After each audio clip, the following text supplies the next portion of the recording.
ఆమోదం తెలంగాణ జాగృతి వ్యవస్థాపక అధ్యక్షురాలు కవితక్క గారి విజయం. మండల్ కమిషన్ రిపోర్ట్ ఇచ్చిన నాటి నుంచి బీసీలకు అతిపెద్ద న్యాయం 42% రిజర్వేషన్ అసెంబ్లీలో ఆమోదవడం, ఈ ఆమోదం తెలంగాణ జాగృతి మరో పెద్ద విజయాన్ని కవితక్క గారి ఆధ్వర్యంలో సొంతం చేసుకుంది. మోడల్ కమిషన్ రిపోర్ట్ ఇచ్చిన నాటి నుంచి కూడా తొక్కిపెట్టాలని చెప్పి కాంగ్రెస్ బీజేపీలు రెండు కూడా బీసీ కులగణను కూడా సరిగా జరగనివ్వకుండా రెండు పార్టీలు చేసినటువంటి దీనిని తెలంగాణ జాగృతి కల్వకుంట్ల అధ్యక్షురాలు బీసీ సంఘాలను నాయకులను అందరినీ కలుపుకొని పోయి మరి ఖచ్చితంగా బీసీ కమిషన్కే కాకుండా డెలికేటెడ్ కమిషన్కు ఖచ్చితంగా ఇవ్వాలి, రెండు వేరే వేరే బిల్లులు పాస్ చేయాలని చెప్పేసి కవితక్క గారు గత ఏడాదిన్నర కాలంగా మరి రాష్ట్రంలోని అన్ని జిల్లాలు తిరుగుతూ రౌండ్ టేబుల్ సమావేశాలు నిర్వహిస్తూ తెలంగాణలో ఉన్నటువంటి బీసీ మేధావులతో కలుపుకొని రౌండ్ టేబుల్ సమావేశాలు నిర్వహిస్తూ అదేవిధంగా జనవరి 23 నాడు మనము ఇందిరా పార్క్ వద్ద పెద్ద మొత్తంలో ధర్నా కూడా చేయడం జరిగింది.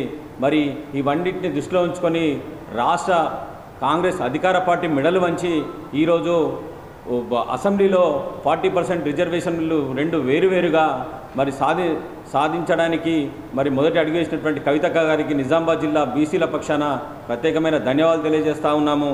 ఏదైతే బీసీల కోసము మరి ఆ రోజు ఏడాదిన్నర కాలం నుంచే ఎప్పుడైనా బీసీల పోరాటం 42% రిజర్వేషన్ అమలయ్యేంత వరకు వేరువేరుగా బిల్లులు ఆమోదించే వరకు కూడా మరి తెలంగాణ జాగృతి మీ వెంట ఉంటుందని చెప్పేసి ఆ రోజే కవితక్క గారు శపథం చేయడం జరిగింది. అదేవిధంగా ఏదైతే కవితక్క గారు ఒక ఆట మొదలు పెడితే దాన్ని విజయం సాధించే వరకు మరి కేంద్ర ప్రభుత్వానైనా రాష్ట్ర ప్రభుత్వానైనా వదిలిపెట్టకుండా మెడల్ వంచుతూ మరి సాధించినటువంటి అనేక సందర్భాలని ఒక మహిళా బిల్లే కావచ్చు, మరి గత ప్రభుత్వము అప్పుడు ఉమ్మడి ప్రభుత్వంలో అసెంబ్లీలో మరి అంబేద్కర్ విగ్రహం పెట్టాలని చెప్పేసి అదే కావచ్చు, మరి ఇప్పుడు కూడా పూలే విగ్రహాన్ని అసెంబ్లీ ఆవరణలో పెట్టాలని ఇదివరకే కవితక్క డిమాండ్ చేశారు.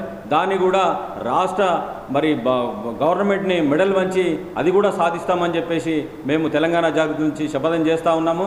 కవితక్క గారు మరి ఈరోజు ఏదైతే మీరు దొంగ హామీలు ఇచ్చి మరి తప్పించుకుంటూ ఉన్నారో దాన్ని ప్రతి ఒక్కటిని కూడా శాసన మండలిలో ఎండగడుతూ మరి ఏది విద్యార్థులకు స్కూటీలను అయితేనేంది, మరి కళ్యాణ లక్ష్మిలో తులాం బంగారం అయితేనేంది, మరి మహిళలకి 2500 అయితేనేంది, ఇవన్నిటిని కూడా ఖచ్చితంగా మీరు చెప్పినటువంటి వాగ్దానాలన్నింటినీ కూడా అమలు చేయిస్తాం. అదేవిధంగా నువ్వు ఏదైతే ఎలక్షన్లో హామీ ఇచ్చినావో 40 రూపాయలకే పెట్రోల్ ఇస్తా యువతకని చెప్పేసి యువకులకని చెప్పేసి అది కూడా నువ్వు ఖచ్చితంగా ఇచ్చి తీరాల్సిందే, లేకపోతే ఖచ్చితంగా తెలంగాణ జాగృతి ముందుండి యువకులతోని మరి పోరాటం చేయిస్తుందని చెప్పేసి ఈ సందర్భంగా ముఖ్యమంత్రి గారికి హెచ్చరిస్తూ ఉన్నాము. ఖచ్చితంగా మిమ్మల్ని వెడలు వంచుతాము. శాసన మండలిలో కవితక్క గారు ఎండగడుతూనే ఉంటారు. ఖచ్చితంగా ఈరోజు బీసీ 42% రిజర్వేషన్ను మరి వేరువేరు బిల్లులు ఆమోదింపజేసినటువంటి కవితక్క గారికి తెలంగాణ జాగృతి నిజామాబాద్ పక్షాన కూడా వారికి ప్రత్యేకమైన ధన్యవాదాలు తెలియజేస్తాము. రాష్ట్రం మొత్తంలో కూడా తెలంగాణ జాగృతి ఈరోజు సంబరాలు చేసుకుంటూ ఉంది. ఎందుకంటే ఇదొక చాలా రోజుల నుంచి బీసీల యొక్క కోరిక ఏదంటే ఉద్యోగ రాజకీయ ఉపాధి అవకాశాల్లో వేరువేరు బిల్లులు ఉండాలని చెప్పేసి, ఎందుకంటే ఒకటే బిల్లు పెడితే దేంట్లో అయినా మెలకు ఉంటే ఆ మొత్తం ఆగిపోతుందని చెప్పేసి వేరువేరు బిల్లు పెట్టాలని చెప్పేసి కవితక్క గారు మరి ఖచ్చితంగా మీ పోరాటం చేసి ఈరోజు విజయం సాధించారు. కవితక్క గారికి నిజామాబాద్ జిల్లా పక్షాన ధన్యవాదాలు తెలియజేస్తాము. తెలంగాణ జాగృతి పక్షాన మరి అదేవిధంగా బహుజనుల పక్షాన బీసీ ఎవరైతే ఇన్ని రోజుల నుంచి మరి రిజర్వేషన్లో అన్యాయం జరుగుతున్నటువంటి నాడు మండల్ కమిషన్ ఏర్పాటు చేసినట్టు రిజర్వేషన్లనే మరి ఎలాంటి కులగణన చేయకుండా మరి ఈరోజు బీసీలకు చాలా అన్యాయం జరుగుతుందని గత ఏడాదిన్నరంగా తెలంగాణ జాగృతి ఆధ్వర్యంలో భారత్ జాగృతి ఆధ్వర్యంలో రాష్ట్ర వ్యాప్తంగా నిరసనలు తెలుపుతూ ఇందిరా పార్కులో కూడా మనము ధర్నా చేపట్టడం జరిగింది.